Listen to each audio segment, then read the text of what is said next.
This tutorial shows you how to integrate Google Classroom with Jupyter to import assignments and scores. First, you'll link your Google Classroom account to your Jupyter account. Each teacher must link their own account.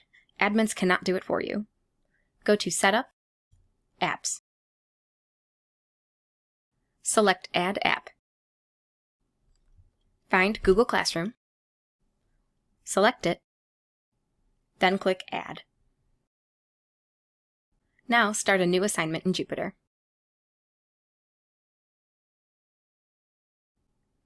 Click Attach and choose Google Classroom. The first time you do this, it asks you to log into Google and allow Jupyter to access your information. Say yes to all of the prompts, otherwise it will not work. Next, select the Google class that matches your Jupyter class.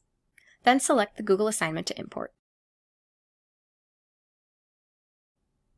If prompted, make sure that your students in Google are matched to the correct students in Jupyter.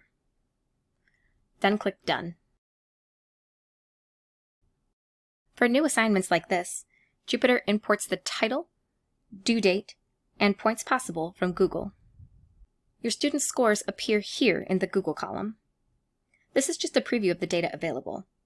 To accept the data in your gradebook, click Apply Scores. Then click Apply. Or you can click on an individual student's score to apply it. While this screen is open, the Google column updates every 10 minutes, or click Update to refresh it with the most current Google scores. Jupyter remembers all these settings, so you don't need to repeat them. For example, let's add another assignment. Click Attach and choose Google Classroom. Then select your assignment and Done. It doesn't require you to log in again, and you only need to match each class just once. You can always adjust this if you accidentally match the wrong assignment. Just click Google Classroom, then change which assignment or class is connected. When students log into Jupyter and view the assignment, they will see a Google Classroom button to open the assignment in Google. Note that if you have a co-teacher for your class in Jupyter, it's best if you also have that co-teacher set in Google Classroom. Otherwise, it will get confusing if you both try to connect your separate Google Classrooms.